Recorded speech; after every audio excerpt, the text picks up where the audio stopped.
musibah-musibah yang akan menimpa setiap manusia. Kenapa saya ingin membahas ayat ini? Karena sebagai kepedulian kita kepada saudara kita yang ada di Gaza, Palestina, bahwa musibah yang mereka hadapi hari ini adalah musibah yang sangat berat sekali. Dan begitulah Palestina sejak zaman para sahabat Nabi SAW,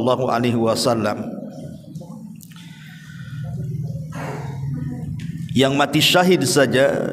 Kalau kita membaca sejarah, ketika para sahabat Nabi SAW membebaskan Al-Aqsa, itu jumlah para sahabat yang mati syahid saja sekitar 5.000 para sahabat.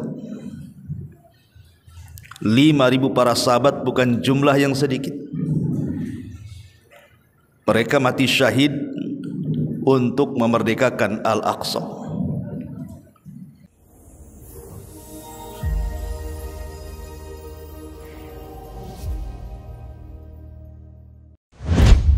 Bismillahirrahmanirrahim. Assalamualaikum warahmatullahi wabarakatuh.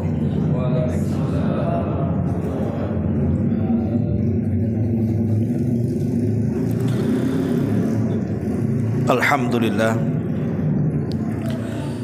wassalatu wassalamu ala Rasulillah wa ala alihi wa sahbihi wa mawalah, wa la hawla wa la quwata illa billahi wa ba'du.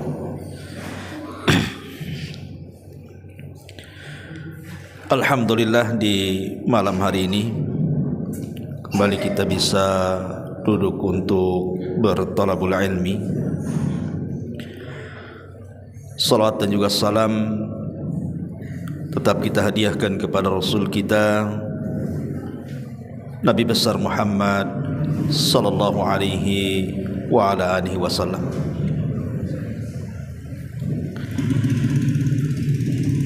Ma'asyiral muslimin wal muslimat rahimani wa rahimakumullah. Tema di malam hari ini kita akan membahas satu ayat Al-Quranul Karim. Ayat ini bercerita tentang musibah-musibah yang akan menimpa setiap manusia. Kenapa saya ingin membahas ayat ini? Karena sebagai kepedulian kita kepada saudara kita yang ada di Gaza, Palestina, bahwa musibah yang mereka hadapi hari ini adalah musibah yang sangat berat sekali. Dan begitulah Palestina sejak zaman para sahabat Nabi SAW,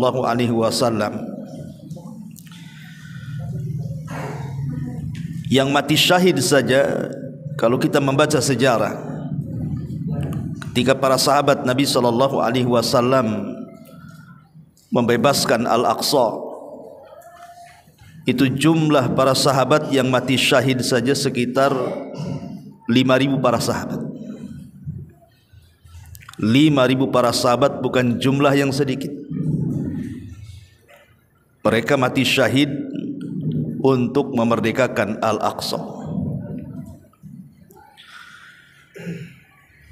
Belum lagi kemudian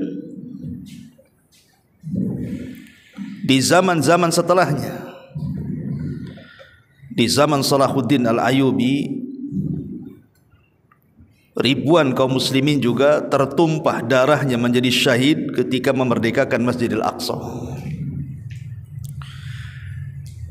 Dan zaman itu terulang. Dan hari ini kita bisa saksikan orang-orang yang tidak berdosa dari anak-anak, bahkan wanita-wanita yang tidak berdaya, bahkan orang-orang tua yang tidak sanggup mengangkat senjata. Mereka harus mendapatkan musibah besar dan sangat berat kehidupan mereka.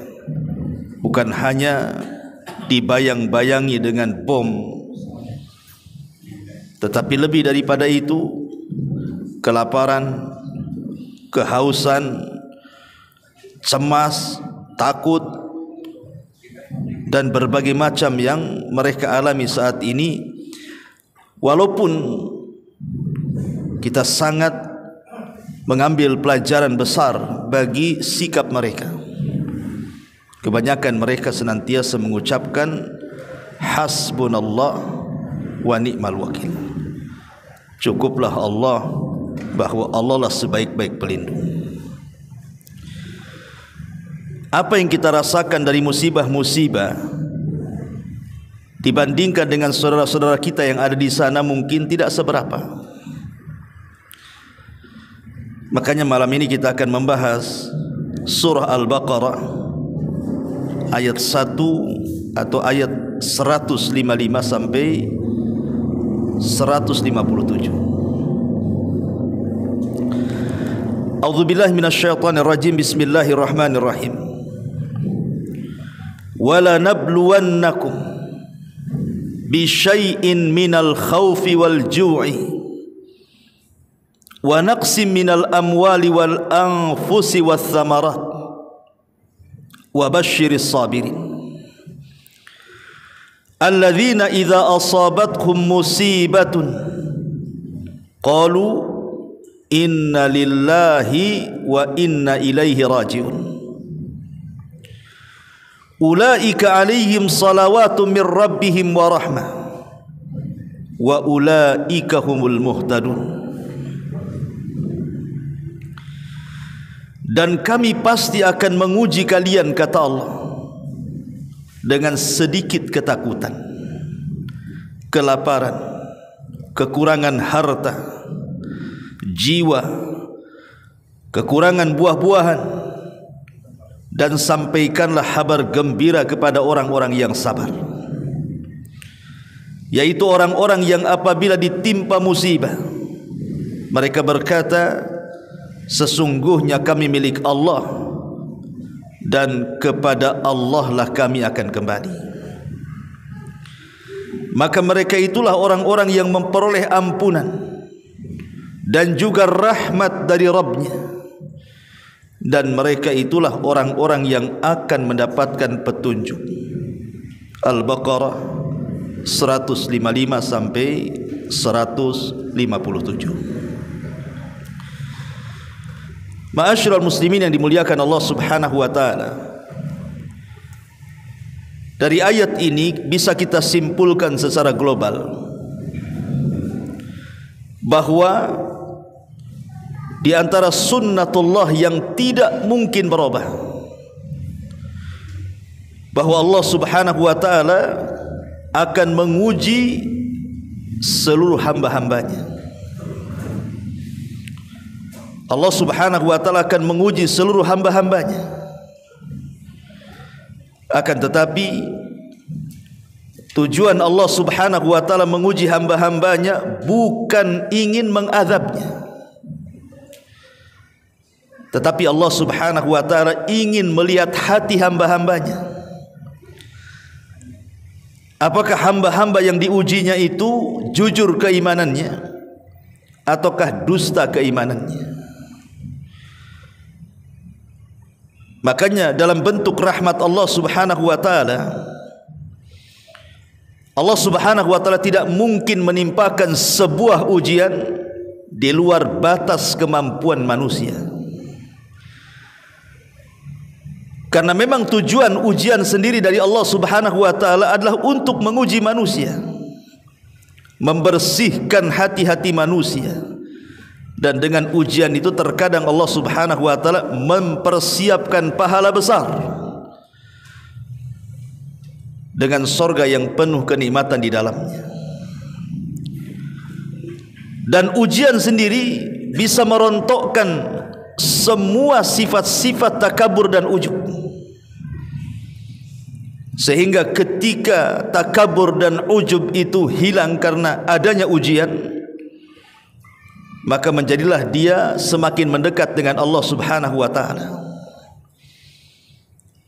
Ma'asyiral muslimin yang dimuliakan Allah Subhanahu wa taala, baik kita akan bahas dulu ayat ini kalimat per kalimat, baru kita bentangkan.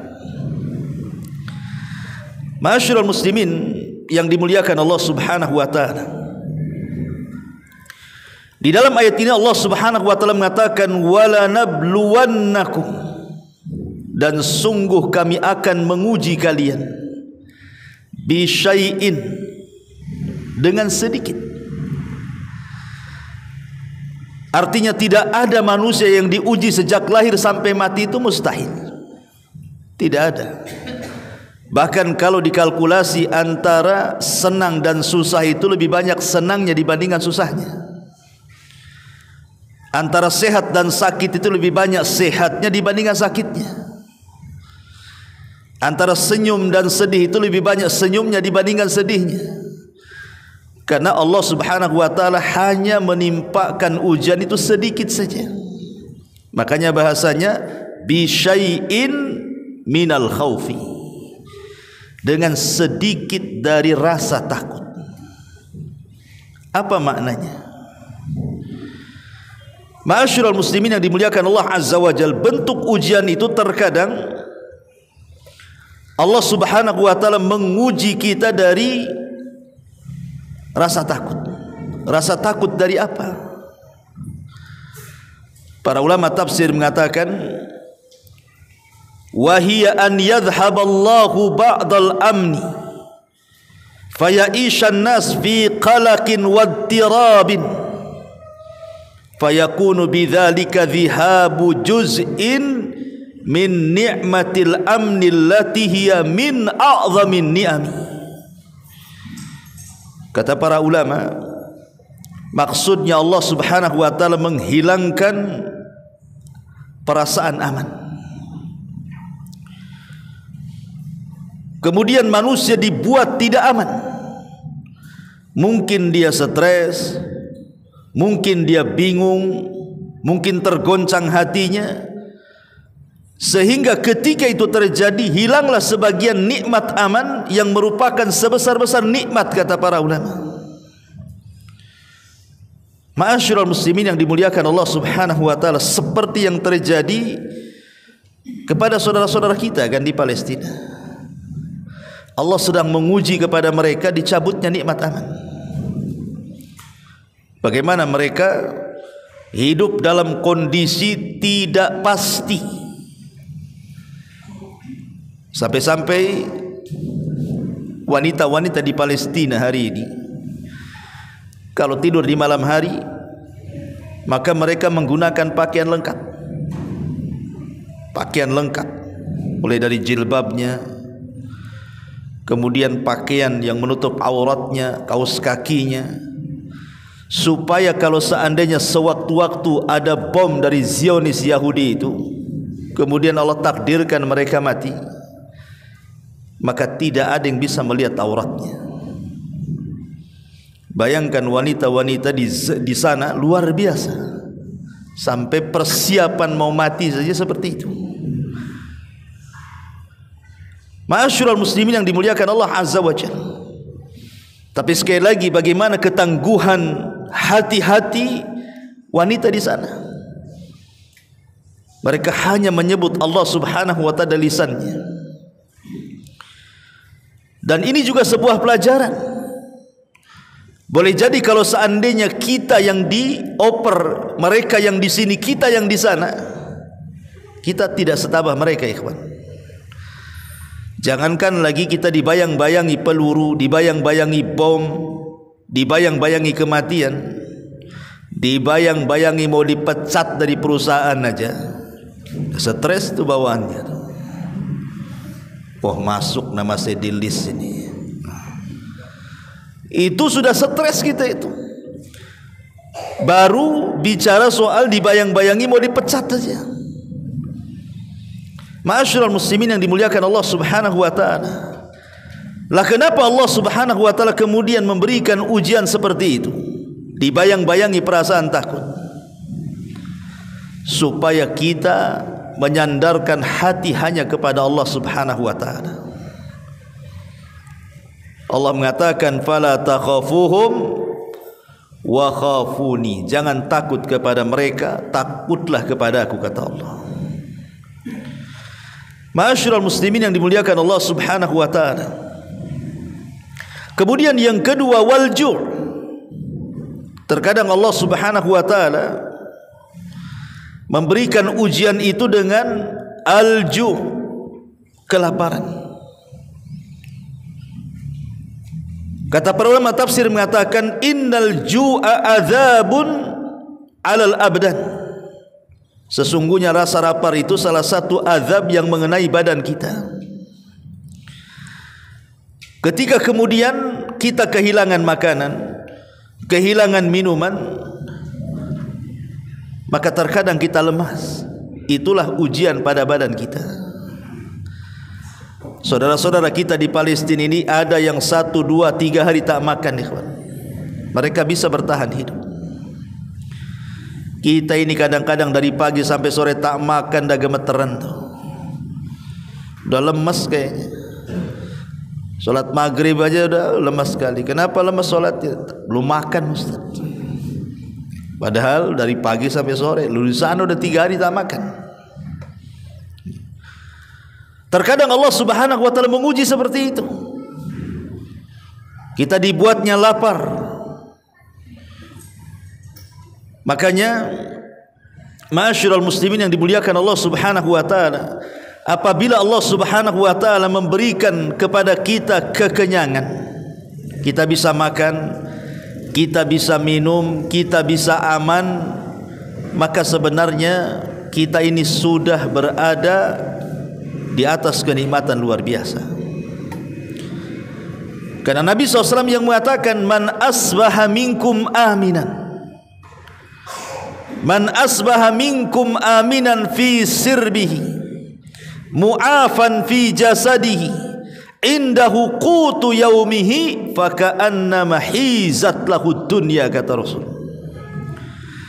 Barang siapa yang di pagi harinya kalian merasa aman, tidak dibayang-bayangi seperti saudara-saudara kita yang ada di Palestina, dibayang-bayangi dengan kematian.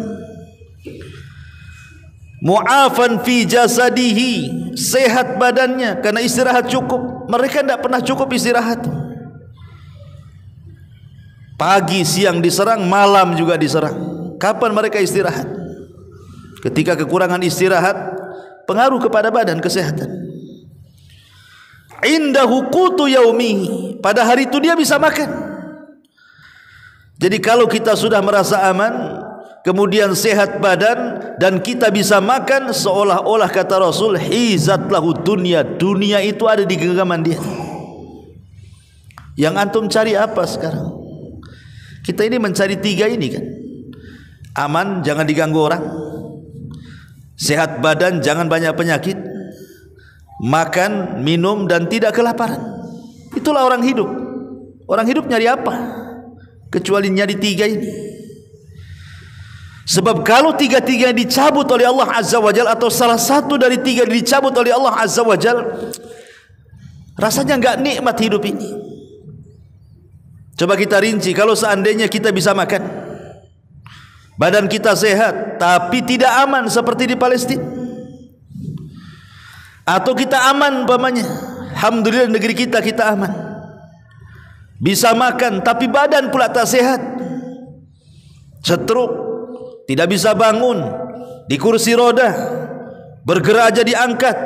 Mana enak hidup kayak gitu tuh?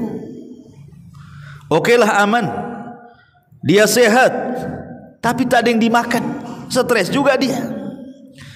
Makanya kalau seandainya 3 perkara ini ada pada diri kita, bersyukurlah Anda sudah memegang dunia, kata Nabi. Tapi ada orang-orang yang Allah Subhanahu wa ta'ala terkadang uji dengan lapar. Ma'asyiral muslimin yang dimuliakan Allah Azza wa Jalla, ulama tafsir mengatakan ujian dari Allah berupa kelaparan ini ada 2 bentuk. Pertama, boleh jadi mungkin karena tidak ada makanan yang dimakan, tidak ada minuman yang diminum. Mungkin disebabkan karena mahalnya harga, sementara pun uang kita tidak banyak. Pekerjaan kita pas-pasan, sementara yang dikasih makan, yang dikasih minum banyak. Anak, istri, anak aja 11 umpamanya kan. Belum lagi saudara lagi ikut di rumah kita dan begitu seterusnya. Terkadang kita dibuat stres tuh, gimana ngasih makan mereka. Atau boleh jadi mungkin makanan banyak tapi tidak pernah cukup. Kenapa? Karena tidak diberkahi makanan itu. Karena tidak berkah itulah akhirnya tidak pernah cukup kalau dia makan. Ma'asyiral muslimin yang dimuliakan Allah Azza wa Jalla, dan ini juga bagian daripada ujian dari Allah Subhanahu wa taala. Maka bersyukurlah kalau Allah Subhanahu wa taala masih memberikan kepada kita ada yang bisa kita makan, apa yang bisa kita minum. Karena di antara saudara-saudara kita yang ada di Palestina sana, ada yang tidak bisa kita rasakan di sini. Kita bisa makan 3 hari, 1 hari itu 3-4 kali, bahkan 5 kali kalau kuat perutnya kan. Tapi di sana 1 kali sehari dia udah untung mereka bisa makan. Kemudian yang ketiga, wa naqsin minal amwal. Terkadang Allah Subhanahu wa taala uji dengan kekurangan harta. Harta ini ma'asyiral muslimin yang dimuliakan Allah Azza wa Jalla adalah penopang hidup kita. Kalau orang tidak punya harta, susah hidupnya. Tapi kalau orang punya harta, minimalnya akan senanglah sedikit hidupnya. Umpamanya orang tidak punya rumah, kita punya rumah, senang sikit tak sewa kan gitu ya, enggak stres pula. Orang jalan kaki capek, kita punya motor, alhamdulillah. Yang jauh dari jadi dekat kan itu. Tapi kalau orang jalan kaki, yang jauh ya memang jauh, yang dekat pun jadi jauh, jadinya capek kan itu. Ini nikmat itu kendaraan itu. Kemudian uang. Dengan uang kita bisa beli apa saja yang kita hajatkan kan. Kita bisa menyekolahkan anak kita, kita bisa membantu orang lain yang susah dan begitu seterusnya. Makanya kemudian ketika kemudian tidak ada harta, maka ini ujian dari Allah Subhanahu wa taala.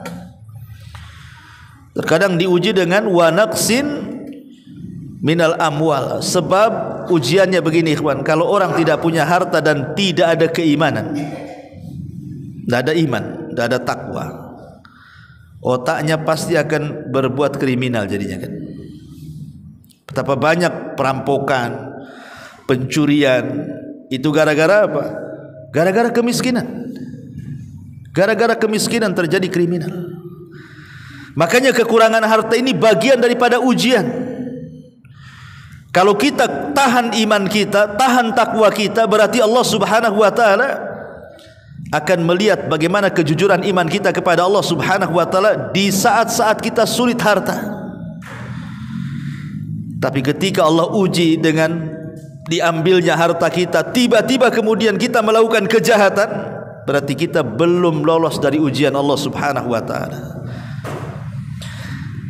Ma'asyiral muslimin yang dimuliakan Allah Azza wa Jalla. Dan sebabnya banyak kan.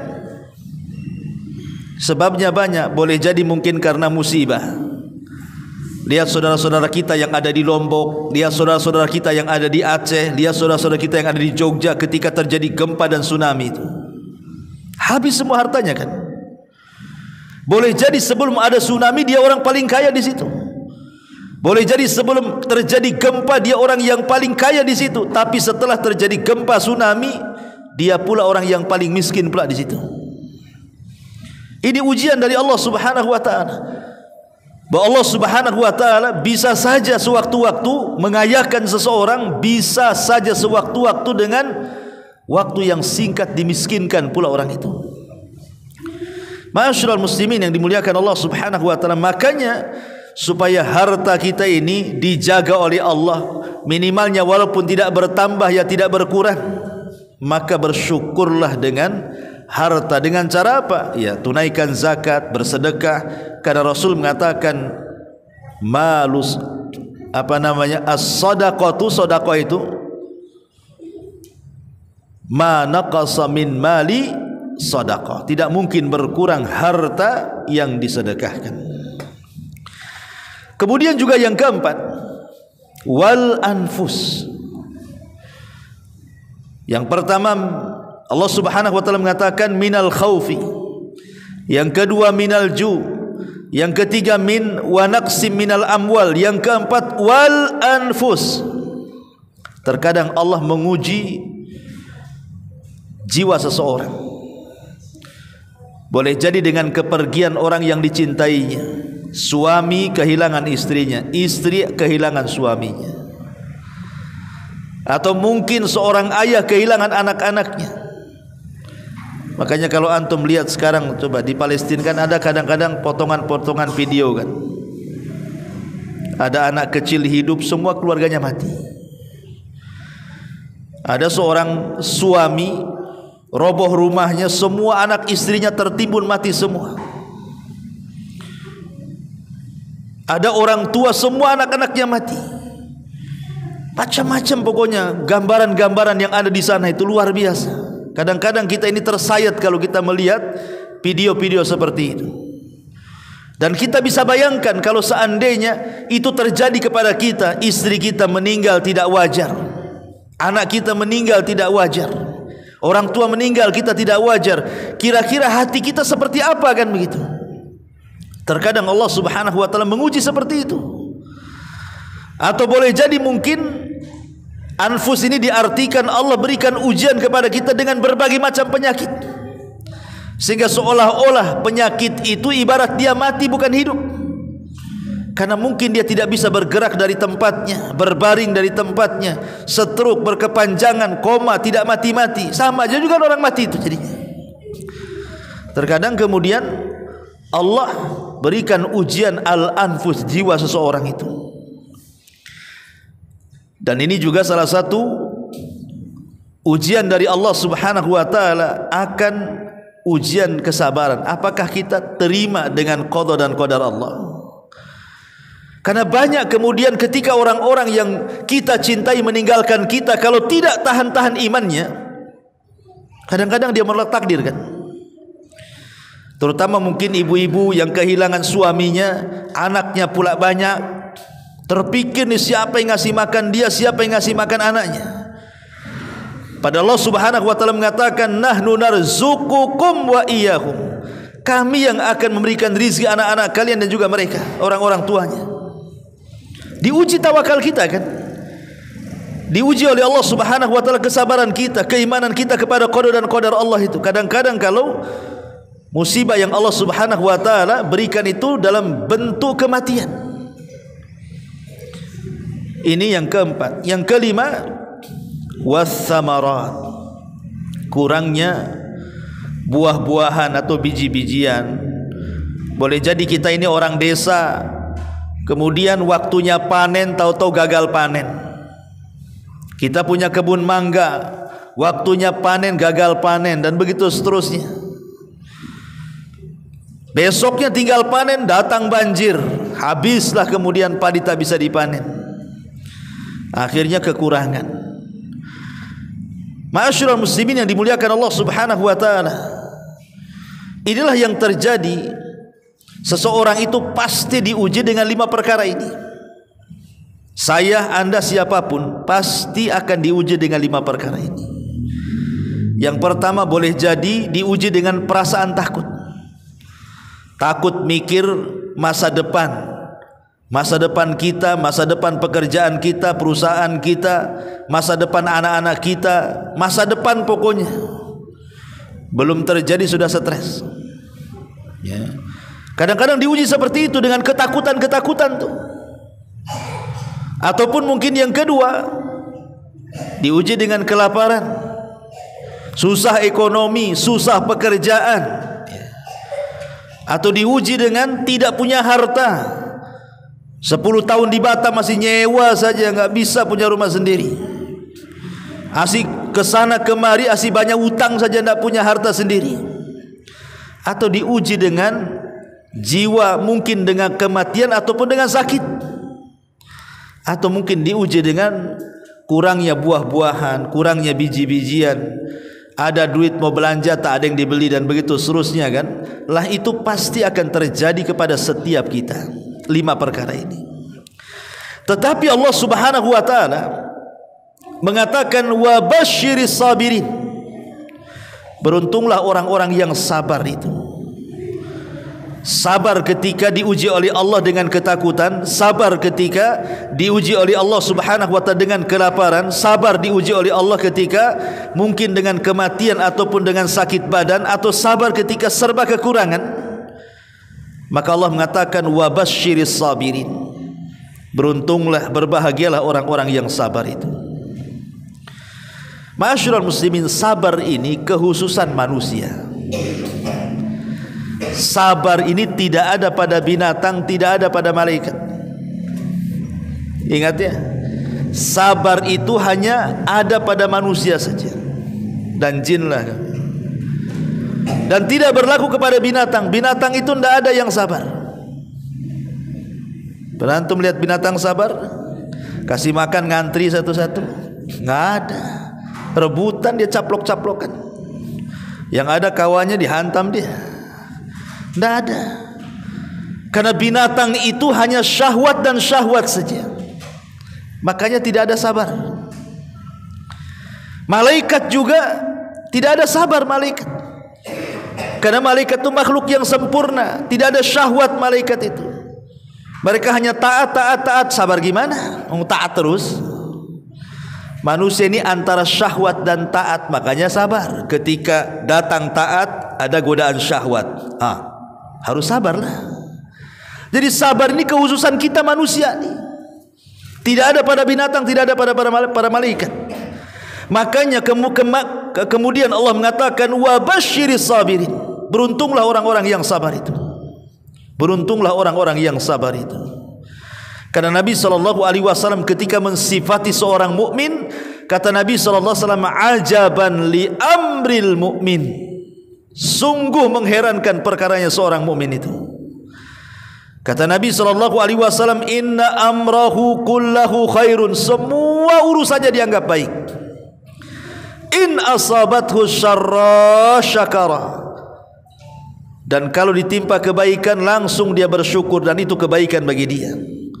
Wa in asabathu dharra sabara fakana khairan lahu. Kalau ditimpa kemalangan, keburukan, musibah, dia berusaha sabar, dan itu juga baik bagi dia. Wa laisa dzalika illa lil mu'min, kata Rasul. Dan itu tidak mungkin terjadi kecuali kepada seorang mukmin. Artinya kalau ditimpa musibah tidak sabar, dipertanyakan keimanannya, gitu maksudnya. Kalau diberikan nikmat kok tidak bersyukur, berarti dipertanyakan keimanannya itu. Sebab kesempurnaan iman itu kalau dia bisa bersyukur ketika diberikan nikmat, kalau dia bersabar, bisa bersabar ketika ditimpa musibah. Itulah seorang mukmin. Berarti kan memang berat menjadi seorang mukmin sejati ini, ikhwannya. Karena harus berjalan di antara dua kalimat syukur dan sabar. Dua-duanya berat. Antum dapat harta, bersyukur. Tidak hanya mengucapkan alhamdulillah saja, keluarkan zakatnya, keluarkan infaknya. Mengeluarkan zakat infak ini ujian dari Allah. Kenapa? Karena terkadang kita lelah letih dari pagi sampai malam mencari uang. Ketika sudah dapat, tiba-tiba kita suruh ngasih kepada orang yang tidak ikut kerja dengan kita. Nggak kenal pun orang itu, suruh sumbang pula. Siapa sih nggak kenal dia? Ngasih modal pun tidak, bantu pun tidak. Tiba-tiba kita suruh ngasih uang sama dia. Ini kan ujian namanya. Ujian harta itu. Bersyukur atau tidak? Ataupun sabar. Ini sabar lebih berat lagi kan. Ma'asyiral muslimin yang dimuliakan Allah Azza wa Jalla. Kemudian Allah Subhanahu wa taala menggambarkan seperti apa orang yang sabar itu. Maka Allah mengatakan alladzina idza asabathum musibatun qalu inna lillahi wa inna ilaihi raji'un. Inilah gambaran orang sabar. Apabila ditimpa musibah, maka mereka mengatakan sesungguhnya kami milik Allah. dan akan kembali kepada Allah Azza wa Jalla. Ada seorang laki-laki ditanya oleh Hasan Al-Basri rahimahullahu ta'ala. Orang ini sudah tua. Hasan Al-Basri mengatakan, kam umruk, berapa umurmu? Dia mengatakan sittina sanatan, usiaku sudah 60 tahun. Kata Imam Hasan Al-Basri, oh kalau gitu engkau sudah berjalan jauh dan sudah dekat dengan Allah, katanya. Maka orang ini mengatakan, apa maksudnya? Ya karena kamu sudah tua, berarti kalau seandainya engkau berjalan dari muda sampai sekarang, ya sudah jauh lah berarti kamu tuh. Sudah dekat Allah, maksudnya dekat dengan kematian begitu. Maka orang ini mengatakan, inna lillah wa inna ilaihi rajiun, katanya. Inna lillah wa inna ilaihi rajiun. Ya Imam, kami semua milik Allah dan akan kembali kepada Allah. Kata Hasan Al-Basri, tahu enggak kamu makna inna lillah wa inna ilaihi rajiun itu? Tahu enggak maknanya? Kita sering mengucapkan inna lillah wa inna ilaihi rajiun, tahu enggak maknanya? Maka kakek ini mengatakan, la adri, saya tidak tahu. Kalau begitu fassir lana, coba tafsirkan apa makna inna lillah wa inna ilaihi rajiun itu. Maka Hasan Al-Basri mengatakan, maksudnya inna lillah artinya inna ibadullah, kita ini hamba-hamba Allah. Wa inna ilaihi rajiun artinya kita akan mempertanggungjawabkan di hadapan Allah Subhanahu wa taala apa yang sudah kita lakukan. Sudah siap tidak? Kalau kita mengucapkan inna lillah wa inna ilaihi rajiun, itu maknanya kita ini hamba Allah. Ketika dikatakan hamba Allah, artinya harus mengadu kepada Tuannya Allah. Wa inna ilaihi rajiun, dan kita akan berjumpa dengan Allah. Siap enggak kita mempertanggungjawabkan semua perbuatan kita di dunia? Ma'asyiral muslimin yang dimuliakan Allah Azza wa Jalla. Oleh karena itulah maka kita bisa lihat orang yang dikatakan sabar itu adalah orang yang suka mengembalikan semua urusannya kepada Allah. Bahwa semua tidak lepas daripada musibah ini yang kita lalui sehari-hari kecuali datang dari Allah Subhanahu wa taala. Maknanya apa? Maknanya kita hidup ini tidak lepas dari takdir. Dan ini salah satu yang bisa meringankan kita dalam musibah, ikhwan. Saya, Anda atau siapapun kalau terkena musibah, kemudian keyakinan kita kepada takdir Allah Subhanahu wa taala itu kuat, maka insyaallah musibah yang berat itu jadi ringan. Kenapa?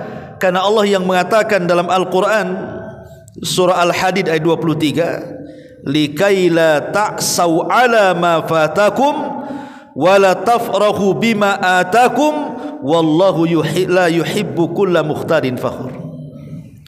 Agar kalian tidak terlalu putus asa dari apa-apa yang luput kepada kalian, dan agar kalian tidak terlampau senang apabila datang sesuatu dari Allah kepada kalian.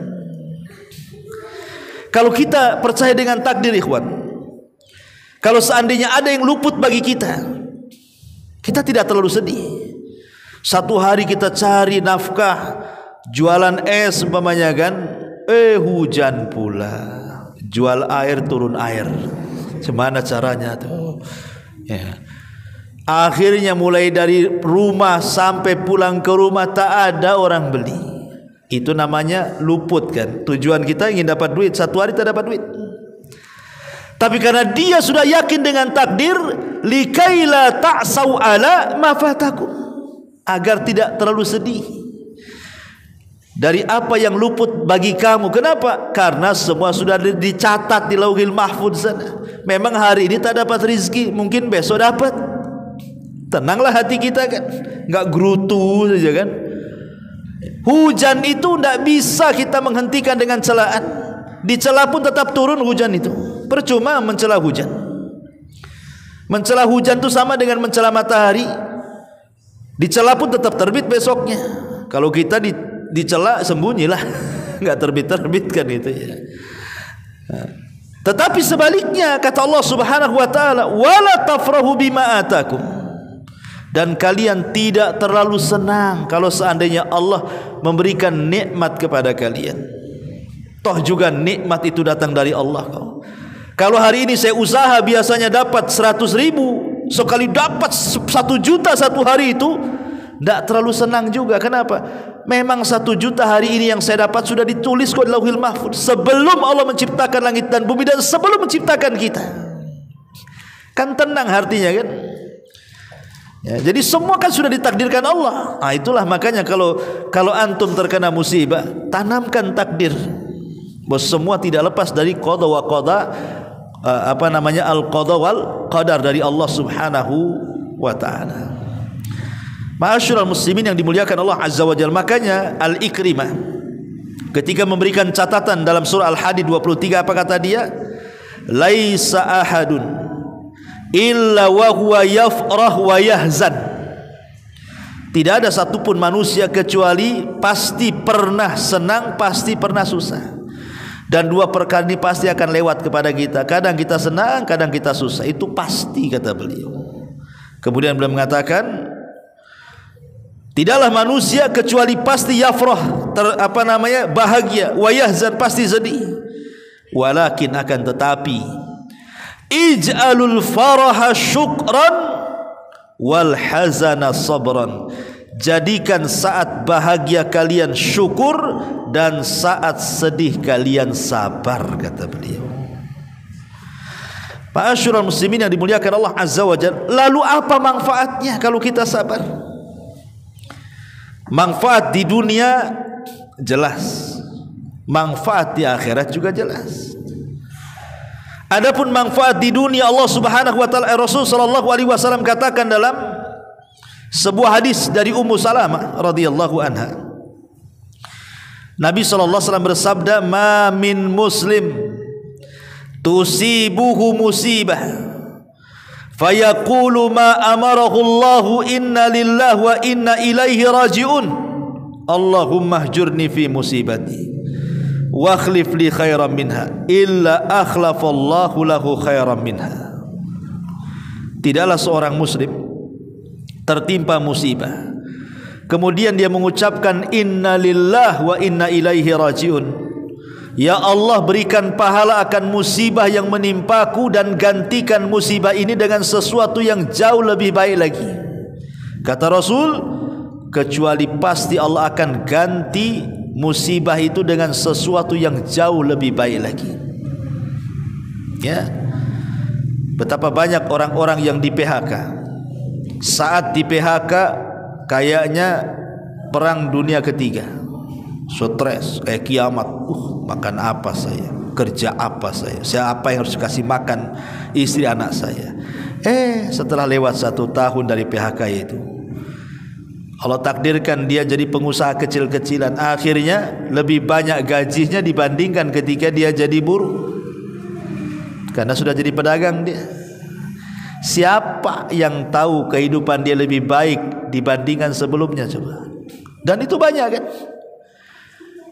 Ada orang yang keluar bank karena tahu itu bank ribawiyah, konvensional, bank riba. Ketika mau keluar berat kali rasanya, terpikir dia makan apa terus. Keluarga saya dikasih makan apa, rumah saya siapa yang bayar kontrakannya, dan begitu seterusnya. Akhirnya lillahi ta'ala dia keluar. Dia yakin dengan sabda Nabi SAW, man taraka syai'an lillahi awadallahu khairan min. Barang siapa yang meninggalkan sesuatu karena Allah, Allah ganti sesuatu itu dengan yang jauh lebih baik lagi. Akhirnya jadi pengusaha dia. Dulunya mantan pegawai bank. Banyak yang seperti itu. Siapa yang tahu? Semua kan skenario Allah, ya kawan. Boleh jadi ketika kita di PHK di sebuah perusahaan, mungkin ini sudah skenario Allah. Allah sedang membuat skenario bahwa kita akan diberikan hal yang jauh lebih baik, syaratnya keluar dari perusahaan itu. Siapa yang tahu? Kan tidak tahu kita. Wa asa an takrahu syai'an wa huwa khairul lakum. Terkadang apa yang dianggap antum jelek itu baik pula di sisi Allah. Ya. Ma'asyiral muslimin yang dimuliakan Allah Azza wa Jalla. Makanya di sini kecuali Allah akan ganti. Ini di dunia, di akhirat jelas. Allah mengatakan dalam Al-Quran, innama yuwaffas sabiruna ajrahum bighairi hisab. Allah mengatakan orang-orang yang sabar itu balasan mereka di akhirat tanpa batas. Di dunia Allah ganti yang lebih baik, di akhirat Allah berikan balasan yang jauh lebih besar yang dia tidak menyangkanya. Ma'asyiral muslimin yang dimuliakan Allah Azza wa Jalla. Kemudian Allah tutup ayatnya, ulaika alaihim salawatu min rabbihim wa rahmah wa ulaika humul muhtadun. Lihat bagaimana kalau orang bisa sabar dari musibah itu. Allah berikan 3 perkara yang luar biasa. Pertama, ulaika alaihim salawatun min rabbihim. Mereka akan mendapatkan salawat dari Rabb mereka. Apa makna salawat dari Allah?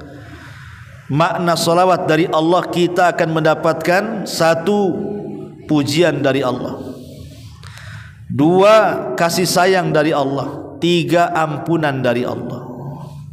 3 perkara kita akan dapat. Pertama, pujian, kelembutan dan ampunan. Itu namanya salawatu min rabbihim. Kemudian yang kedua, warahmah, kita akan mendapatkan rahmat dari Allah Subhanahu wa taala. Karena apabila Allah sudah sayang dengan kita, ikhwan, maka Allah Subhanahu wa taala tidak mungkin tidak, kecuali pasti menjaga kita. Karena enggak mungkin hamba yang disayang kemudian dicelakakan, baik di dunia atau di akhirat, kan gitu.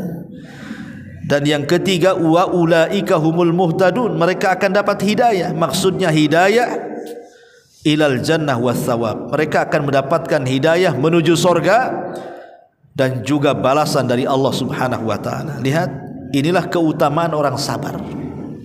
Ya, mendapatkan salawat dari Allah, mendapatkan rahmat dari Allah, dan mendapatkan petunjuk dari Allah Subhanahu wa taala.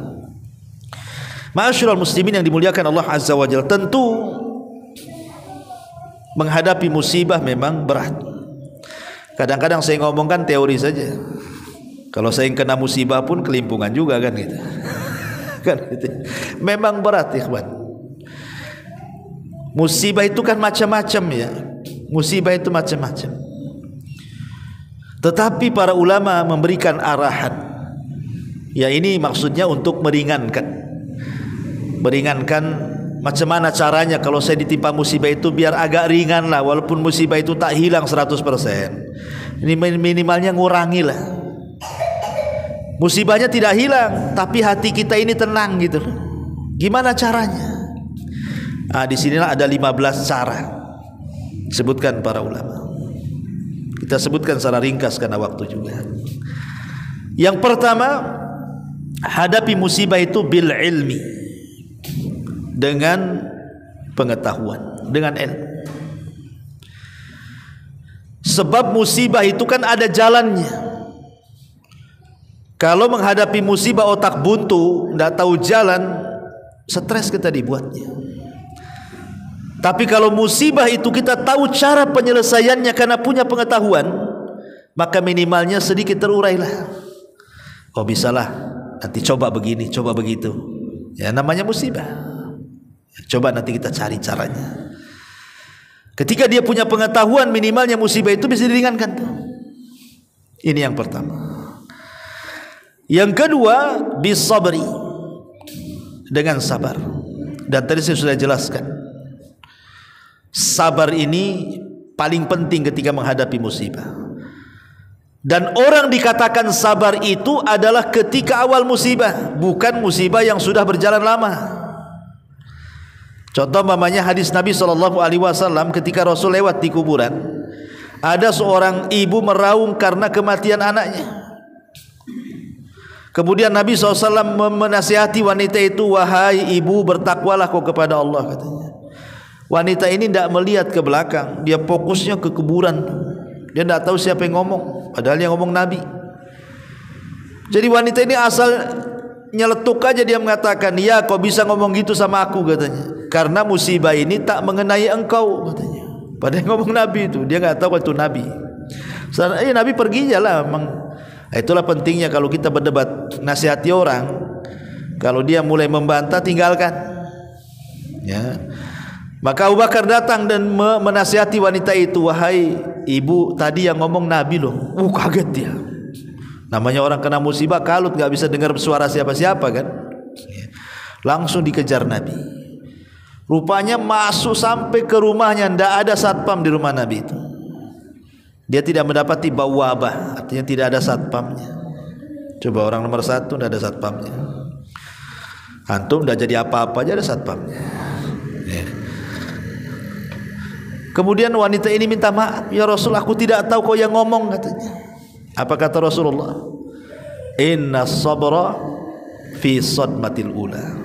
Sabar itu dikatakan sabar ketika Anda bisa sabar dalam pukulan pertama musibah. Hari ini kita diuji, keluarga kita ada yang meninggal, langsung kita sabar. Hari ini kita dapat musibah, umpamanya terjadi gempa, rumah kita roboh, kita sabar. Jadi sabar itu adalah di awal musibah itu. Bisa enggak kita sabar? Ya, saat kematian orang yang kita cintai, hari kematiannya itu bisa sabar enggak? Ya kalau sudah 1 tahun bukan sabar, kadong namanya. Ya mau diapakan lagi katanya, sabar aja lah. Itu bukan sabar itu, karena sudah lewat jauh. Sabar itu di awal-awal. Kalau sudah jauh bukan sabar namanya. Apa istilahnya? Kadong itu. Kan itu ya. Ma'asyiral muslimin yang dimuliakan Allah Azza wa Jalla. Kemudian yang ketiga, ad-du'a wat tawassul ilallah. Cobalah berdoa kepada Allah. Karena yang membolak-balikan hati kita ini Allah, ikhwan. Terkadang hati kita cengeng, terkadang hati kita kuat, terkadang hati kita sedih, terkadang hati kita bahagia. Yang bolak-balikan kita, hati kita Allah lah. Jadi kalau kita lagi kalut banyak masalah gitu, coba minta ketenangan kepada Allah, supaya kalau tenang itu cara berfikirnya juga jernih. Tapi kalau kalut, emosian, stres itu nggak akan bisa mengurai sebuah permasalahan. Itu bagaikan benang kusut, dari mana ditariknya tak tahu dia. Ya. Maka doa itu penting, karena doa itu silahul mukmin, senjatanya orang yang beriman. Kemudian yang keempat, as-sadaqatu. Kalau ada masalah justru disuruh sedekah kita. Kenapa demikian? Karena Imam Ibnul Qayyim rahimahullah mengatakan sedekah itu keajaibannya adalah bisa mencegah bala sebelum turunnya, bisa mengangkat bala setelah turunnya. Dua-duanya bisa diangkat, sebelum turunnya diangkat, setelah turunnya diangkat. Itulah sedekah. Ya. Kemudian yang kelima, tadzakkur al-ajri was-thawab. Ingat pahala. Ini kalau saya sabar, pahalanya besar. Ini kalau nggak sabar, justru azab pula yang nunggu saya. Ya. Jadi ingat pahala supaya kita makin teguh. Kemudian yang nomor 6, cobalah sholat. Kalau ada masalah, ada musibah, kata Nabi SAW, kata Aisyah radhiyallahu anha, kana Nabi SAW idza hazabahul amru fazia ila shalah. Rasul itu kalau ada masalah yang tidak bisa keluar dari situ, maka Rasul langsung sholat. Kenapa? Karena langsung menyambungkan diri kita kepada zat yang membuat masalah. Lah masalah itu datang dari mana? Dari Allah. Siapa yang mengangkatnya? Allah. Bagaimana caranya? Berdialog dengan Allah. Minta agar zat yang menurunkan masalah mengangkat masalah. Gitu maksudnya. Dan itu hanya dengan sholat. Dengan apa lagi kita ini berhubungan dengan Allah, berdialog dengan Allah? Dengan sholat itulah berhubungan kita dengan Allah. Ya. Kemudian yang nomor 7, husnudzan billah. Cobalah berbaik sangka dengan Allah. Jadi kalau kita dapat musibah, berbaik sangka dengan Allah. Maksudnya berbaik sangka dengan Allah itu, boleh jadi mungkin dulu saya banyak dosa. Mungkin Allah hendak membersihkan dosa saya, hendak mengangkat derajat saya. Ya mungkin dulu saya banyak makan riba, makanya nih usaha sih gulung-gulung tikar terus. Ya. Mungkin saya ini dulu banyak melakukan ini itu, makanya kesehatan saya diganggu. So, husnudzon kepada Allah. Ya. Sebab kalau husnudzon kepada Allah itu tenang hati kita tuh. Yang enggak tenang itu kalau buruk sangka dengan Allah. ya Allah asik saya aja yang sakit, kok si anu enggak sakit-sakit katanya. Itu kan enggak suudzon namanya kan. Si anu aja kalau dia bentang tikar atau bentang-bentang sampai mana-mana katanya. Saya pula gulung-gulung aja tikarnya enggak pernah bentang-bentang, usaha ini si KO saja. Jadi kalau husnudzon itu pasti tenang, kalau suudzon itu pasti sakit hati. Kemudian yang nomor 8, kasratul istighfar. Perbanyak istighfar. Karena ada hadis yang mengatakan man lazimal istighfar ja'alallahu min kulli dzikin faraja wa min kulli hammin min kulli dzikin mahraja wa min kulli hammin faraja wa razaqahu Allahu min haitsu la yahtasib. Siapa yang melazimkan istighfar, hati yang sempit jadi lapang gitu. Pikiran yang bingung menjadi terbuka, dan Allah akan berikan rizki dari arah yang tidak disangka-sangka. Kemudian yang nomor 9, taqwallah. Bertakwalah kepada Allah. Karena Allah yang mengatakan wa man yattaqillah yaj'al lahu makhraja. Barang siapa yang bertakwa kepada Allah, Allah carikan jalan keluarnya. Pasti Allah carikan jalan keluarnya tuh. Makanya ketika Amr ibn As radhiyallahu an membebaskan Iskandariah Mesir, 1,5 tahun lo dikepung, bentengnya nggak roboh-roboh. Umar ngirim surat dan mengatakan, ya Amr, kalau dosa kaum muslimin lebih banyak dilakukan dibandingkan dosanya orang kafir, sampai kiamat kau nggak akan menang perang di situ. Ya, sedikitkan dosa. Tapi kalau dosa orang kafir lebih banyak dibandingkan dosa kita, insya Allah kita menang. Karena yang mengalahkan, yang menangkan peperangan itu hanya Allah subhanahu wa ta'ala. Bukan karena senjata, bukan karena kecanggihan, tidak. Perang Uhud kurang apa? Abu Bakar ikut, Rasul ikut, Umar ikut, kalah. Padahal orang-orang mulia yang terlibat. Kenapa kalah? Karena ada yang melanggar. Para pemanah disuruh jangan turun-turun, akhirnya kalah. Padahal banyak orang mulia di situ. Maka maksiat itulah yang kemudian menjadikan kekalahan perang kan. Tapi bertakwa kepada Allah di perang Badar, jumlahnya sedikit, jumlah musuh banyak, tapi karena para sahabatnya kualitas takwanya luar biasa, taat kepada Allah dan Rasulnya juga luar biasa, menang. Maka takwa ini penting dalam mengurai masalah. Kemudian yang nomor 10, an ya'lam anna mararatad dunya hiya bi'ainiha halawatul akhirah.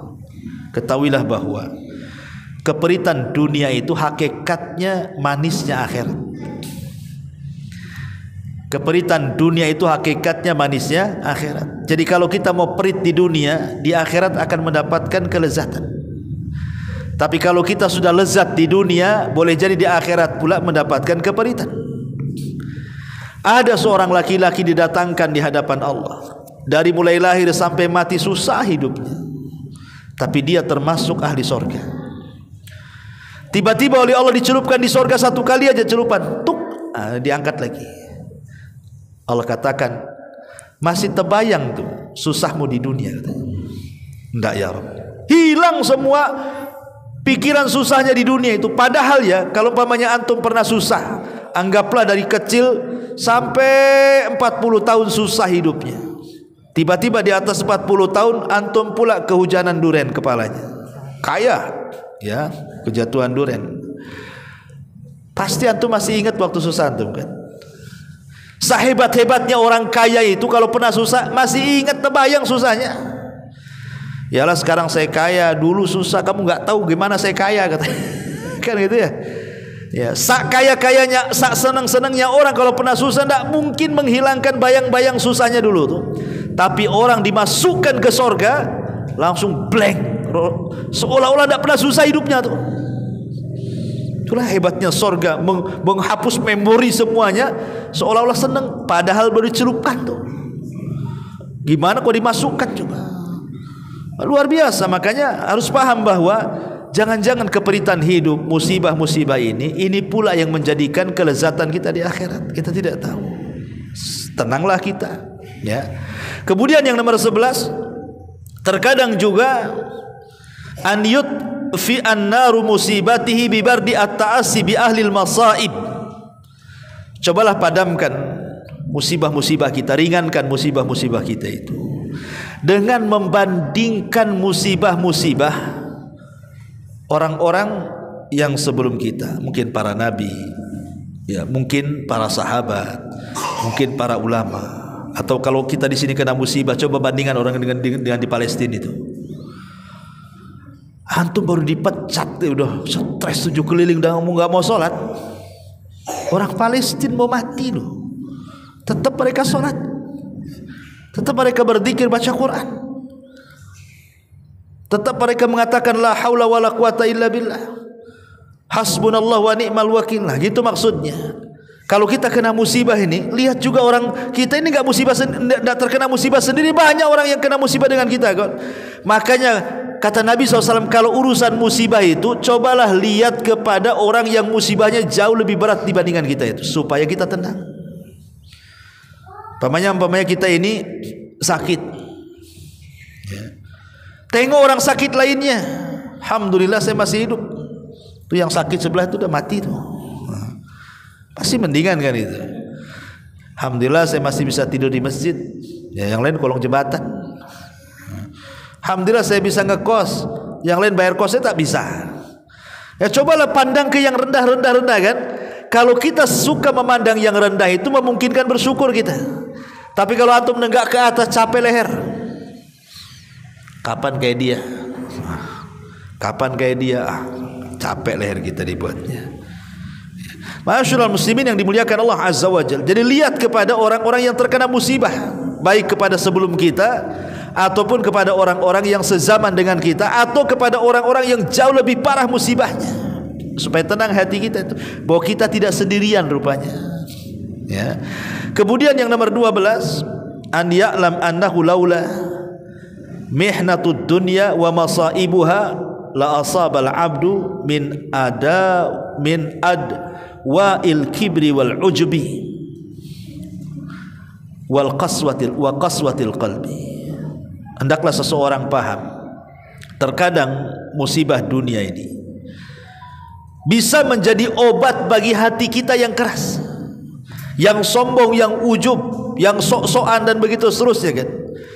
Ada orang ketika kaya sombongnya tingkat dewa, kayak Fir'aun, kayak Namrud gitu ya. Sekali kena tsunami habis kekayaannya, kena gempa habis kekayaannya. Kira-kira apa yang mau disombongkan? Rupanya dia pusing, ya, mau membanggakan dengan kekayaannya sudah tak ada, mau minta-minta sama orang malu dulu pernah jadi orang kaya, hilang akhirnya kan. Akhir terpaksa juga dia menadah pemberian orang, daripada dia mati tak makan, hilang sombongnya. Kadang-kadang itu jadi obat tuh musibah tuh. Jadi hati kita dibersihkan dari sifat sombong, ujub, takabur dan begitu seterusnya kan. Nah, ini kan obat juga, jadi hati kita jadi baik gitu ya. Kemudian yang nomor 13, ayya'lama anna alladzi ibtalahu biha ahkamul hakimin. Harus paham bahwa yang ngasih musibah siapa? Allah. Bukan orang lain, bukan sesama kita makhluk. Allah yang kasih musibah. Ketika Allah Subhanahu, kita yakin bahwa Allah yang kasih musibah kepada kita, Allah itu harus paham ketika memberikan musibah bukan hendak menghancurkan kita, bukan hendak mengazab kita, tapi Allah Subhanahu wa taala hanya ingin menguji kita saja, bisa sabar tidak, bisa redha tidak. Dan Allah ingin mendengar aduan-aduan kita yang kita keluhkan kepada Allah sebenarnya tuh. Selama ini kita jarang berzikir, jarang memanggil ya Allah, jarang kita ngomong begitu tuh. Ya Rabb jarang, Allahumma jarang. Sekali kena musibah, lisannya zikir aja. Kan itu ya. Kalau antum ke rumah sakit tuh banyak orang zikir deh. Coba sehat, hilang tuh zikirnya, nyanyi dia. Ya. Allah ingin mendengar ratapan kita sebenarnya. Maka dikasih musibah, dengan musibah itulah kita akhirnya meratapkan, memanggil-manggil Allah, berzikir kepada Allah. Kan hikmahnya besar juga kena musibah tuh. Kemudian juga yang ke-14, an ya'lam anna ma ya'qubuhu as-sabr wal ihtisab minal ladzati ad'af ma kana yahsulu lahu bi baqa'i ma usiba bihi.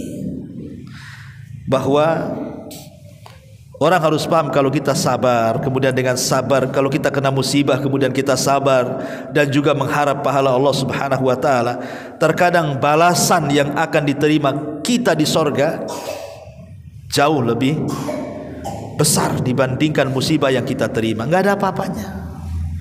Bahkan nanti pada hari kiamat orang-orang yang diberikan nikmat itu akan cemburu kepada orang-orang yang ketika di dunia dapat musibah.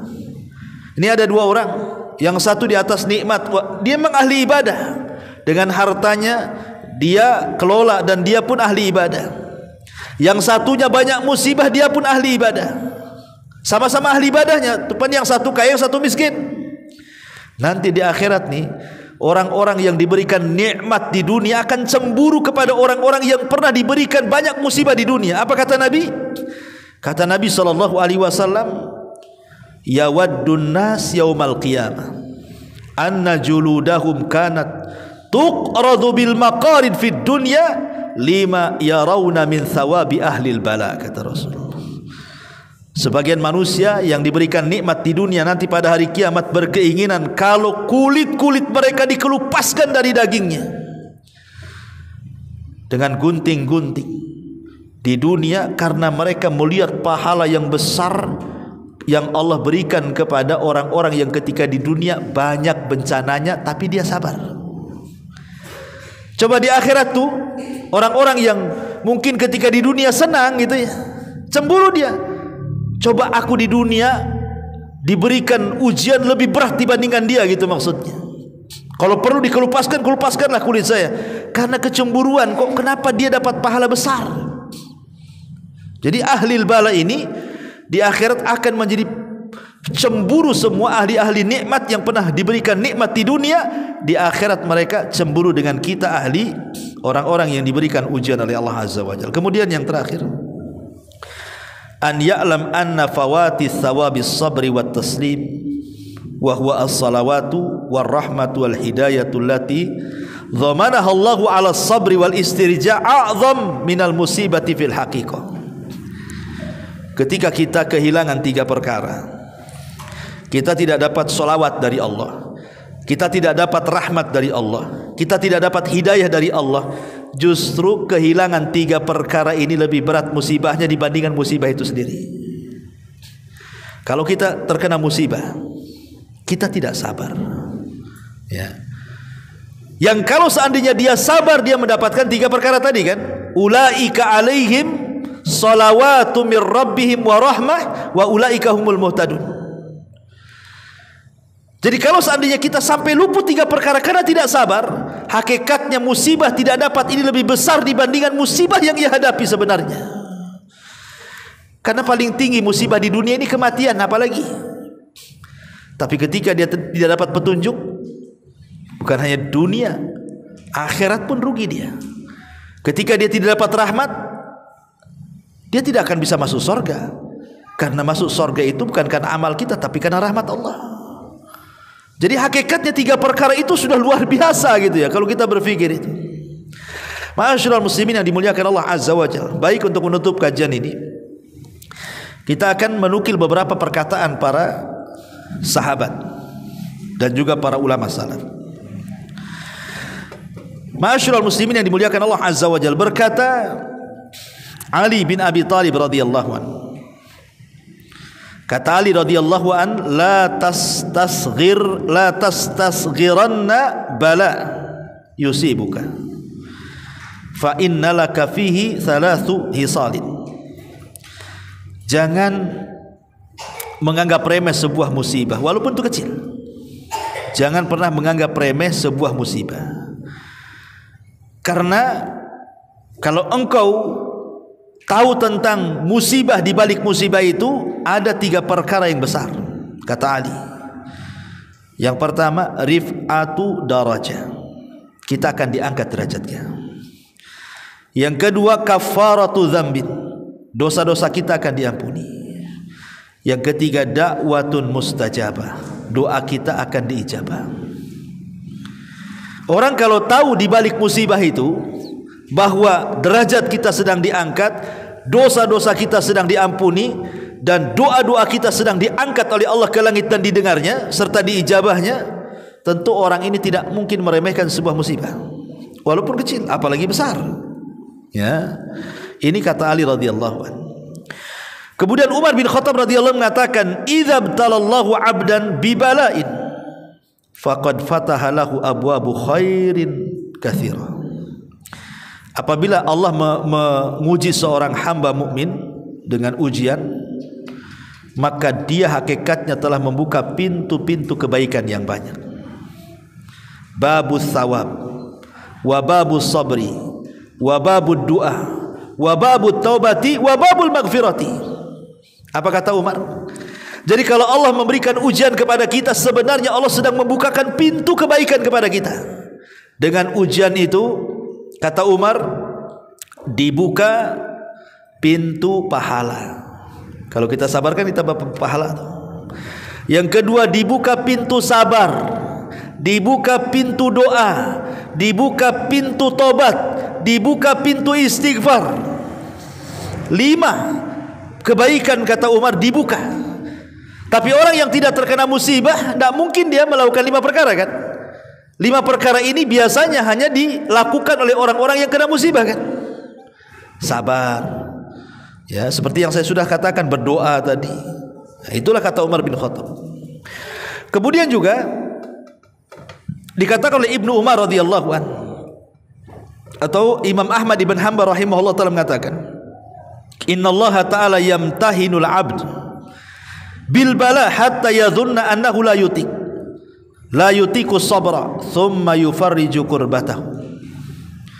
Kata Imam Ahmad, terkadang Allah Subhanahu wa taala menguji seorang hamba dengan sebuah bala, ujian, sampai dia menyangka dia tidak sanggup sabar. Rupanya setelah lewat musibah, dihilangkan pula musibah itu. Dan saya kira ini pernah atau akan antum alami, atau pernah antum alami, karena saya pernah mengalami, dan saya yakin semua orang pasti mengalami. Saya, antum, atau siapapun, baik yang sudah mengalami atau yang belum mengalami, pasti akan mengalami. Apa itu? Musibah yang seolah-olah kita tidak bisa keluar dari situ. Pasti kita mengalami kan? Ada musibah, ada perkara yang stres kita dibuatnya itu. Gimana cara keluar dari situ? Gimana? Kayaknya kiamat semua bumi ini. Tapi setelah lewat beberapa bulan, lewat beberapa tahun, bisa senyum pula kita. Bahkan musibah yang dulu kita tidak bisa keluar sudah hilang dalam ingatan kita. Pertanyaannya, siapa yang menghilangkan musibah itu kalau bukan Allah? Jadi tidak ada, Allah itu hendak menzalimi orang dengan musibah itu. Dan tidak ada orang yang tidak sanggup kecuali orang yang tidak sabar aja. Kalau sabar dia sanggup menghadapinya kok. Banyak musibah-musibah yang dulu pernah kita lalui, hari ini antum tertawa. Dulu ketika dapat musibah menangis antum. Siapa yang membuat menangis dan siapa yang membuat tertawa coba? Allah Subhanahu wa taala.